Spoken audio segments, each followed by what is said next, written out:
Verse 15. And Solomon awoke, and behold, it was a dream.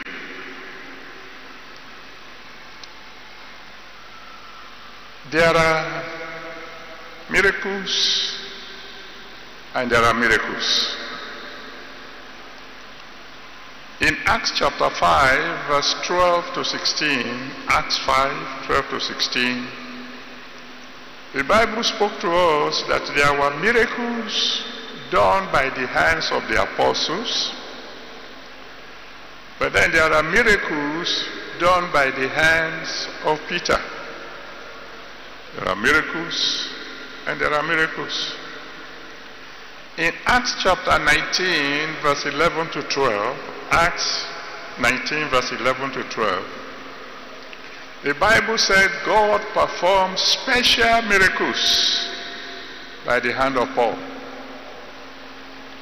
If we are to understand by these passages, we could say there are regular miracles and there are special miracles. In the name that's above every other name, somebody will go home with special miracles today.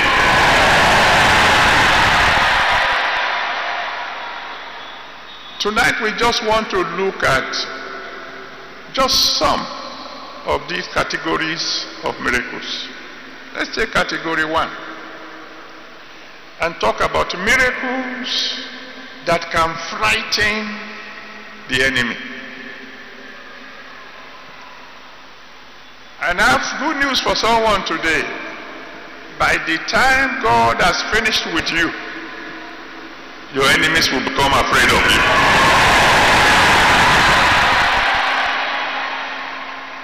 If you read Exodus chapter 12, when you get home you can read the whole chapter, but you will see that when God has performed a special miracle in the land of Egypt, making sure that in every house of the enemy of his children there was at least one dead. Pharaoh called for Moses and said, please go. Leave me and my people alone.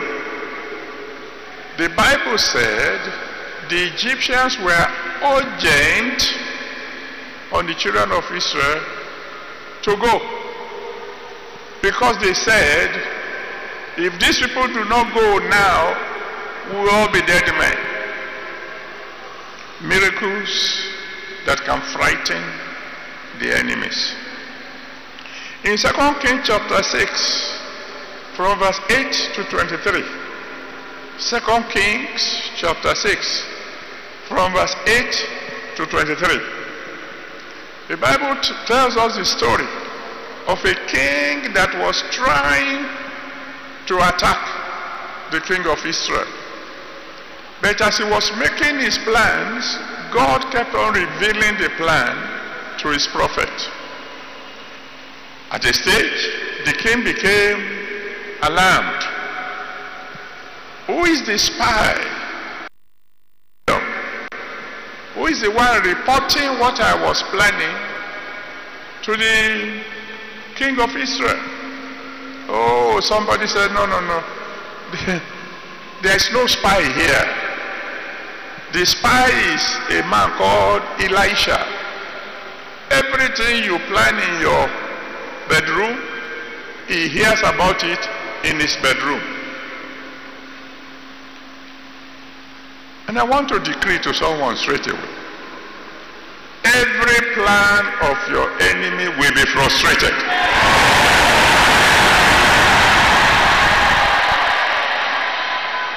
So the king of Syria sent a whole army to go and arrest Elisha. When the army arrived, Elisha arrested them and led them to the enemy territory.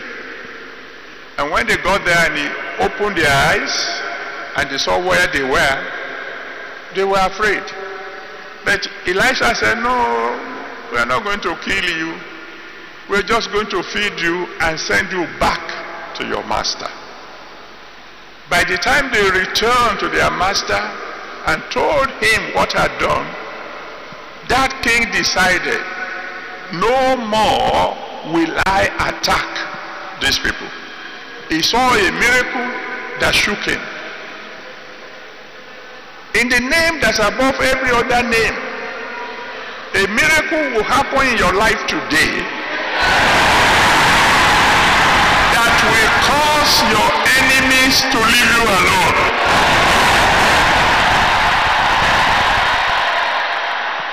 In 2 Kings chapter 7, verse 1 to 11. 2 Kings 7, verse 1 to 11.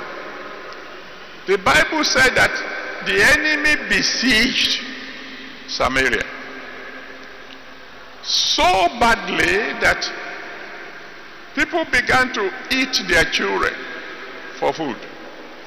Then the man of God spoke and said, within 24 hours, poverty will be over.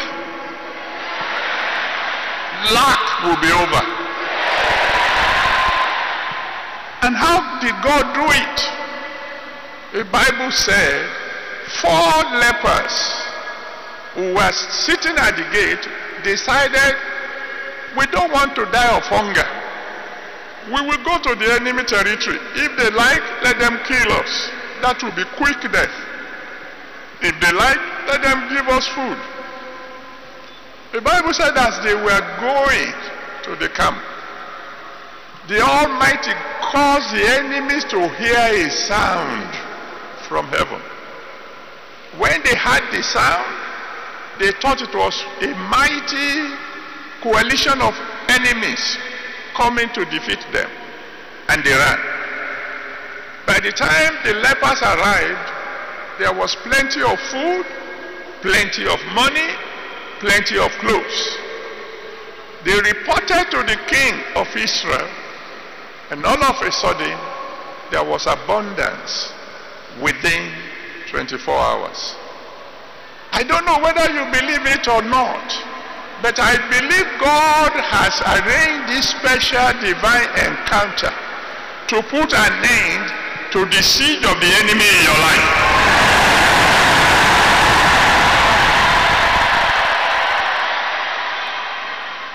Years ago, there was a story, true story. Some children of God were traveling in the desert, and every night they would settle down to sleep because it was a long journey. Unknown to them, there was a group of robbers following them in the desert. Day after day after day, they followed them. Then one day, they were sleeping, and the enemy woke them up. And they said, what happened tonight? Because all the night when we have been following you, wanting to attack you in the night, whenever we arrived, we found a big wall around about you in the desert. We don't know how you could build a wall so quickly every night. But tonight, we saw a gap in that wall. That's why we came in, to ask you, what kind of people are you? We came in even afraid, because we thought the gap in the wall may be a trap. The children of Israel, the children of God in the story, realizing that that night they were so tired, they didn't pray, which is what created a gap in the wall, quickly used wisdom and said to these robbers, God allowed the gap so that you can come in, so we can tell you about Jesus Christ. The enemy became even more frightened. I want you to stand on your feet and cry to the Almighty God and say, Father, this very night, give me a miracle that will frighten my enemies. Open your mouth and talk to the Almighty God. This very night, Almighty God, give me a miracle that will frighten all my enemies, so that from now they will leave me alone,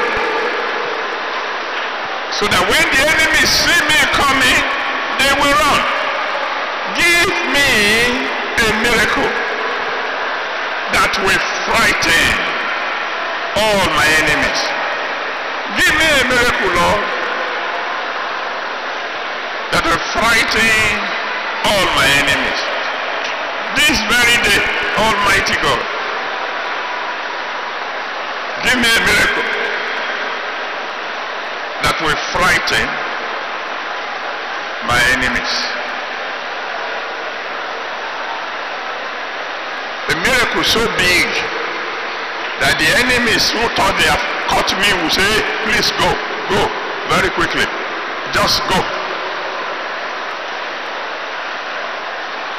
Even if you have to cause the enemies to hear a noise from heaven so that they will run, give me a miracle that will frighten my enemies.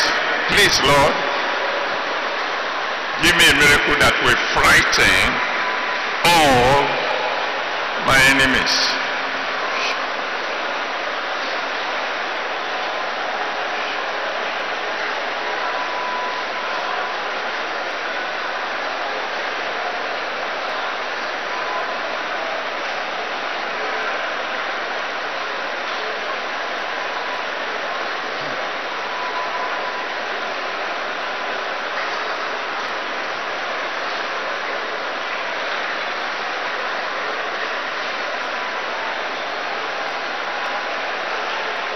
Yes, Lord, give me a miracle that will frighten all my enemies. Thank you, Father. In Jesus' mighty name we have prayed. So shall it be in Jesus' name. Please be seated. Number 2. There are miracles that will frighten your neighbors. Miracles that will amaze your friends. Miracles that will turn you to a wonder to all those you come in contact with. For example, in Mark chapter 2, verse 1 to 12. Mark 2, verse 1 to 12. They carried him, a man who was paralyzed from neck downwards. Everybody saw him being carried in through the roof by 4 boys. In other words, his problem was not hidden. His secret was out. Everybody saw a helpless man. Then God gave him a miracle. He stood up, carried his bed, and walked out of the place. And the people said, everyone was amazed. The kind of miracle that will cause your neighbors to open their mouth and find it difficult to close, God will give you today in Jesus' name.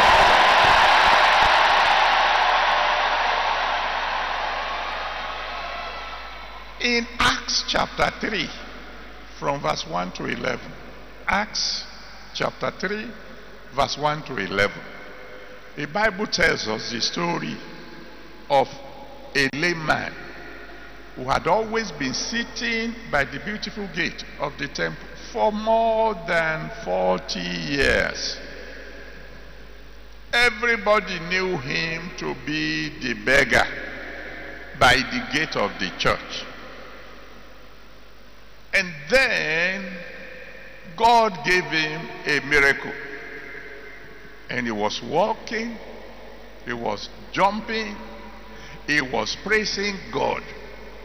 The Bible said they all looked at him with amazement. Everybody in the church looked at him with amazement. It is possible that you have a problem that everybody already associated you with. It could be sickness. It could be poverty. They've known you all these years that you have been coming to church. They've known you for this particular problem. But today, in the name that's above every other name, when God solves that problem, you become an amazement to everybody.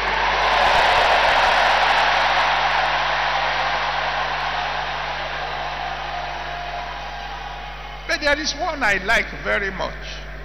Some of you will wonder why I keep on referring to this case. Mark chapter 5, from verse 2 to 15. Mark 5, 2 to 15. It was the story of a madman, you know him, who was so full of demons, he was living in the graveyard. It was the story of a man who was so gone, was so hopeless. He himself had written himself off. That's why he was living in the graveyard, so that when he died, nobody would have to worry. He had already positioned himself for burial. Then he had a divine encounter. Then God gave him a miracle. The Bible said, when the people in the town heard, and they came, and they saw him sitting down at the feet of Jesus, clothed, washed, in his right mind, the Bible said the people were afraid. There is a miracle that can frighten everybody who had known you. Some years ago, we had a program at National Stadium in Surulere. Some of you were there. And there was a man sitting at the gallery far, far on top. He had a big goiter, a big growth around his neck. And there was a sister sitting next to him. And when you have that kind of problem, people want to look at you. This sister had been glancing at that thing from the beginning. Then all of a sudden, God spoke to me and said, there is somebody here with a huge growth in his neck, that the growth is gone.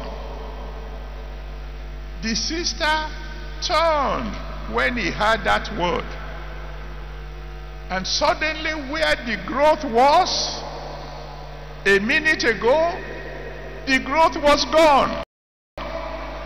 That will turn me to a wonder to all those who have known me. Father, give me that miracle tonight. Give me that miracle tonight. A miracle that will daze my neighbors. Please, Father, give me that kind of miracle tonight.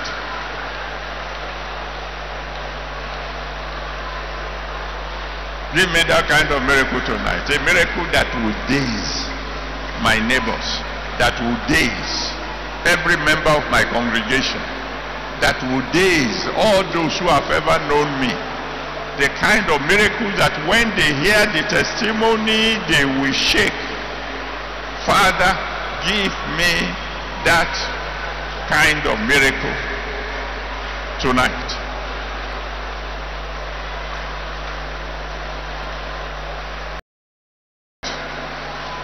Turn me to a wonder to my friends, that will turn me to a wonder to my neighbors, that will turn me to a wonder even in my place of work. Father, Give me that kind of miracle. 2 days, my friends. Father, please give me that kind of miracle. Mighty name 41. Masode, oh Lord, that she had only one forever. In the name that's above every other name. By the time God finishes with you tonight, you will think you are dreaming.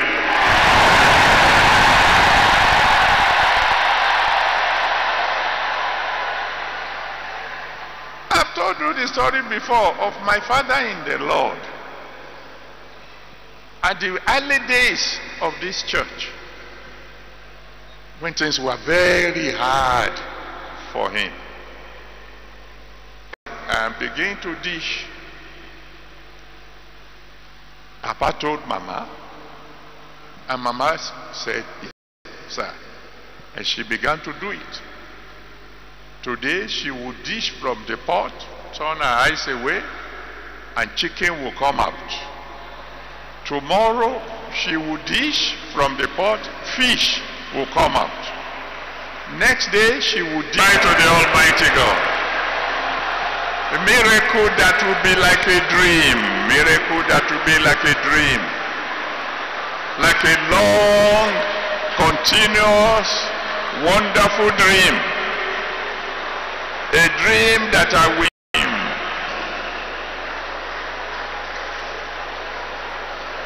I must be dreaming. I must be dreaming. And then you say, no, son, you are not dreaming. This is true. This is life. This is me. The miracle is so big, Lord. Into the family of God.